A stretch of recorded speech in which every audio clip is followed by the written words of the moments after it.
All DaCara Thompson's parents want is for her to come home. Sweetheart, I can promise you that the details of Dara Thompson's situation are becoming more and more disturbing by the day. That kid is completely unhinged. Since Dara left her handbag in her parked car, stationed in a no parking zone, suggesting she planned to leave quickly, I fear we may never learn the full truth from the suspect, Hugo Hernandez Mendez, about how he convinced her to get into his car. She had told her father that she would be back shortly. What's even more baffling is why he would bring a random girl to his own home, where his family lives, including children. What made him feel so comfortable doing that?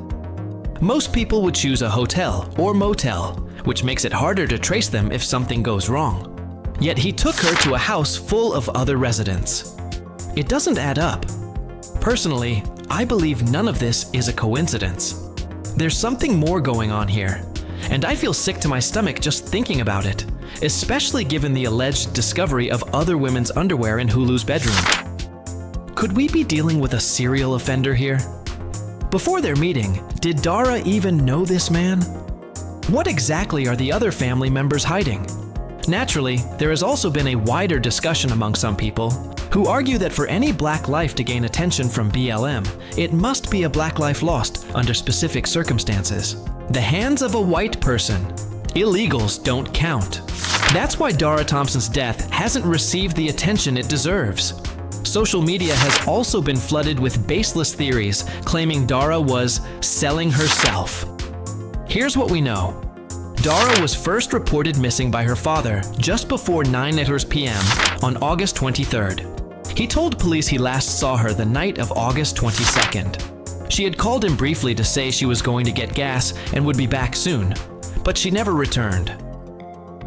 When she didn't come home on August 24th, her family tracked the last location of her phone to the intersection of Jasmine Terrace and Riggs Road in Hyattsville. There, they found her car and contacted the police.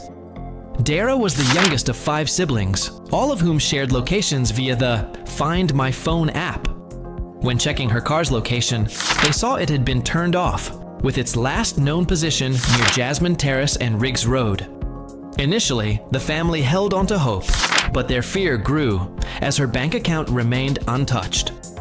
Tragically, on August 31st, around 4:50 p.m., Maryland State Police responded to a disabled vehicle on Route 50 over the South River.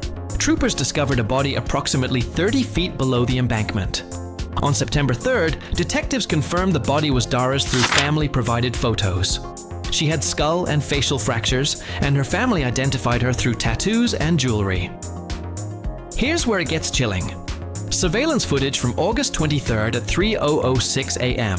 shows Dara leaving her white SUV and walking along Riggs Road toward University Boulevard.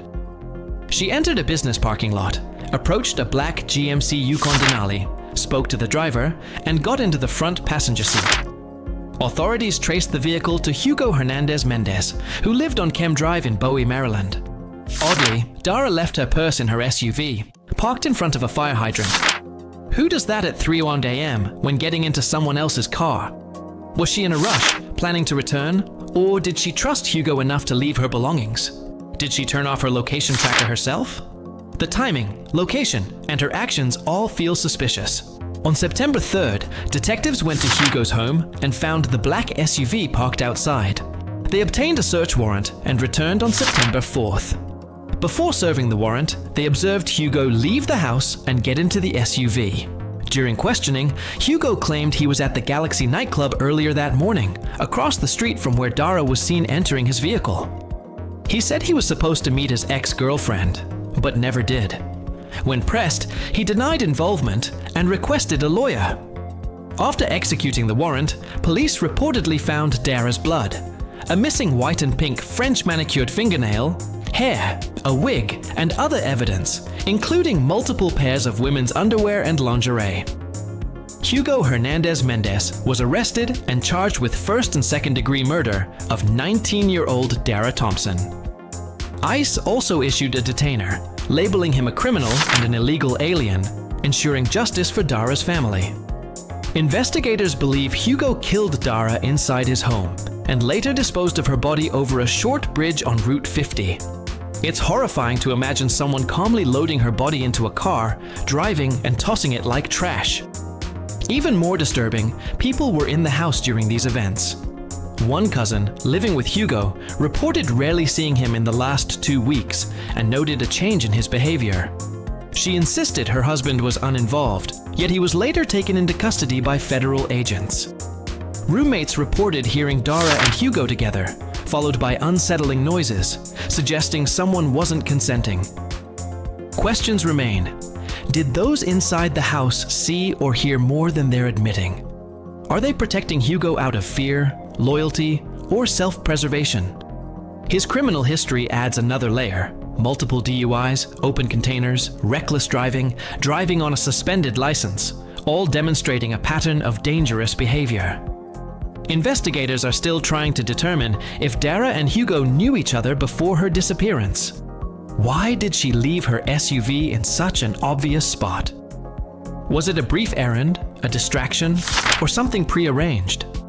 Did she willingly meet Hugo, or was she coerced?